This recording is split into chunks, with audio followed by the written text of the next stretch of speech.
Voter list নিয়ে খুব উদ্বিগ্ন হয়েছে। এতদিন কেন উদ্বিগ্ন হননি? মহারাষ্ট্র দিল্লির পরে কি ওনার ধারণার মধ্যে আসলো? পশ্চিমবাংলায় কয়েক বছর ধরে আমরা বলছি যে ভোটার লিস্ট ভুতুড়ে। এক একটা বুথে কম বেশি 30, 35, 40 জন করে মৃত মানুষের নাম বাতিল করা যাচ্ছে না। 30, 35, 40 কি 50 জন করে এমন মানুষের নাম যাদের এলাকার কেউ চেনে না, তারা ভুতুড়ে, তাদের নামে ভোট পড়ে, কিন্তু তারা কেউ মানুষ ভোটার নন। কিন্তু কতবার বলা হয়েছে। এবার শুভেন্দু বলছে 9টা জেলায়, মুখ্যমন্ত্রী বলছে ভবানীপুরে আর কোথায় কোথায়, সংবাদ মাধ্যমে চম্পাহাটি, বারুইপুর ইত্যাদি কতগুলো তথ্য এসেছে।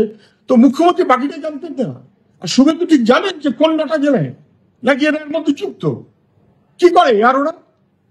যারা জেনুইন তাদের নাম ওঠে না, যাদের বাদ যাওয়ার কথা তাদের নাম বাদ যায় না, বরং ভুতুরে নাম জোগায়। কি করে? ধরুন তো বোনাস, চম্পাহাটিতে ভোটার লিস্টের এই গন্ডগোল গত 3-4 বছর আগে নির্দিষ্টভাবে অভিযোগ করেছিল আমাদের পার্টির পক্ষ থেকে, বিডিও, এসডিও সবার কাছে। এমনকি কোন কোন ক্ষেত্রে চিঠি সিট সপ্পর পর্যন্ত মারা আছে। বেশিরভাগ ক্ষেত্রে তোরা অফিসিয়ালি দেয় না যে আমরা চিঠি পেলাম, তাও আছে। তো মুখ্যমন্ত্রী জানে, ওর ডিএম জানে, ওর বিডিও জানে, ওর এসডিও জানে, কেউ কিছু করেননি কেন?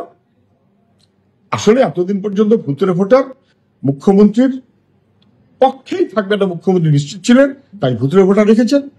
এখন ভুতুরে ভোটার কি সব ওর ভূত হবে, নাকি ওর হয়ে আরএসএস এর হয়ে বিজেপির কাছে কেউ কেউ চলে যাবে? হয়তো এইসব দুশ্চিন্তা করছে বলে আজগর মনে হয়েছে। আমি আবার বলছি, নির্বাচন কমিশন এবং রাজ্য প্রশাসন নিশ্চিত করুক, 100% নিশ্চিত করুক যে কোনো ভুতুরে ভোটার থাকবে না, কোনো মৃত মানুষের নাম থাকবে না। প্রয়োজনে বাড়িতে বাড়িতে গিয়ে করুক।